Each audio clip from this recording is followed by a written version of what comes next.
So whilst I sit here twiddling my thumbs waiting for Robert Eggers' Nosferatu to hit cinemas on New Year's Day here in Australia, I thought I'd treat myself to a film, a palate cleanser if you will. And that film was Kraven the Hunter from Sony/Marvel. I'll say this, in the climax of the film, when Kraven scales Pride Rock, belts his chest, and says it's Kraven time, chills. Literal chills. This film is one of the films of all time. Fuck.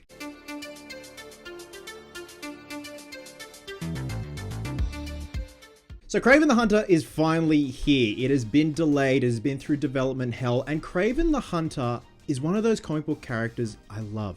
I love the mythology of the character. I love the character's motive. He's a big game hunter, the thrill of the chase, the thrill of the hunt, and he moves on to the next best thing, Spider-Man. He appeared in the comics in the 60s in the Spider-Man comics, and I've always loved the design of the character, and finally we have a live action adaptation with Aaron Taylor Johnson starring as Kraven the Hunter, aka Sergeyev. Now the basic premise of Kraven the Hunter, if you can call it that, is we see his complex relationship with his ruthless father, Nikolai Kravenov, played by a very mumbly Russell Crowe in this film. This starts him down a path of vengeance with brutal consequences, motivating him to become not only the greatest hunter in the world, but also the most feared.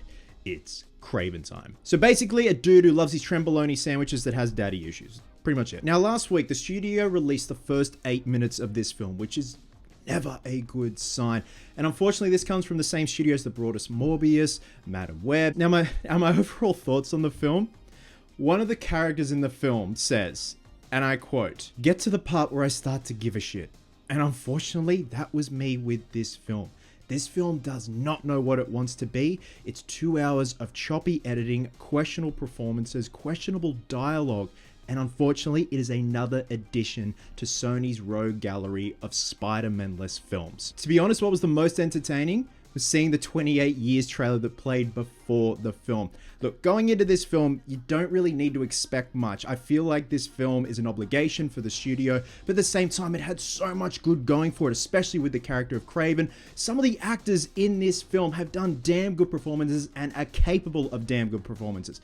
I will give Russell Crowe this. He looks like he's having the time of his life. He brings a bit of gravitas, but like I said, he mostly mumbles his way throughout this film. Now, when it comes to Aaron Taylor Johnson playing Kraven, I love him as a performer. He does a great American accent. He's really proved himself to be a very versatile actor. I just feel he is way too young for the role of Kraven. If you're doing something like an origin story, fair enough. But this is supposed to be Kraven in his prime. I see someone a lot older, say like Jeffrey Dean Morgan playing Kraven. We also have a flashback seeing Kraven as a teenager and stuff like that. This takes up a pretty big chunk of the runtime, and honestly, if you're gonna do an origin and a flashback scene this big and this beefy, I would have placed that at the very beginning of the film, and that 8-minute sequence that they released last week, pop that after the flashback sequence, because this film just is so disjointed with its editing. I equate it to those Steven Seagal films that have come out in like the last 10 years that you find in a $3.99 bin at your local car wash. The editing just does not make sense.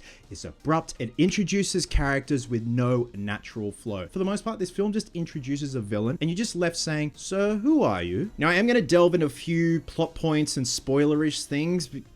Who cares? Just there are subtle references here and there to Spider-Man, like when some of the characters are reading newspapers. It's the Daily Bugle. And we see Kraven's brother Nikolai gets kidnapped and his father won't give up the ransom because he's a real man's man, and it's all about power, not money. Now, I will give the film this. The action sequences were pretty entertaining, sans the really shonky CGI, very noticeable at that, but there is one sequence where Kraven literally rips out a guy's eyeball with his teeth. I thought, that is damn good. This film does not hold back when it comes to the violence, and it's definitely one of those things where if there ever was to be a Spider-Man and Kraven team up or a versus film, it would never be this violent. So it seems like Sony can get away with that type of violence, which I did appreciate. I like the inclusion of all that violence. It's what makes Kraven Kraven. This is a very brutal character, so at least they sort of stuck the landing with that.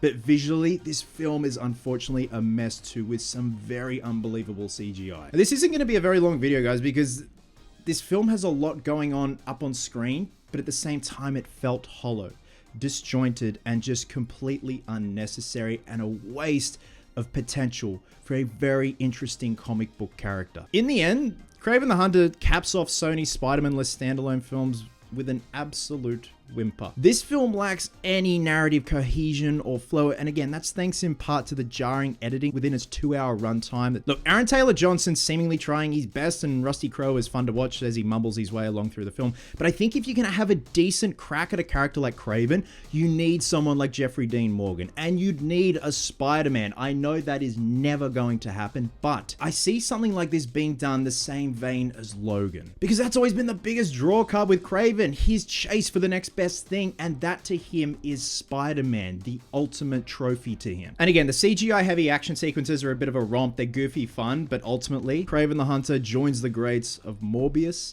and Madam Web.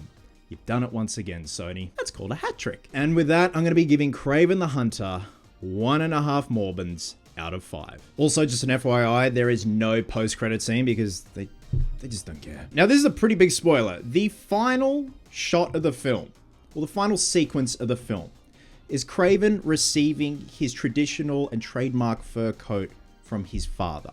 And the final shot is him putting it on, looking like an absolute specimen. Good on you, Aaron Taylor Johnson. Those delts are absolutely capped and looking like the fucking Death Stars. And he sits down in a chair, looks in the mirror, and recreates the iconic Kraven pose, as if something is going to come of this. There's going to be an expansion of this character. There's going to be more films. But no, it's just the final shot of the film of him recreating a famous pose. And that's that. That is the end of the Sony comic book cinematic Spider-Man-less universe. What I've learned from this, I'm really excited for 28 years later. Love you guts, and I'll catch you in the next one. You want to know how I had to force myself to cry? From the original Ninja Turtles soundtrack. Oh, Jesus Christ. Fuck me. Oh, God.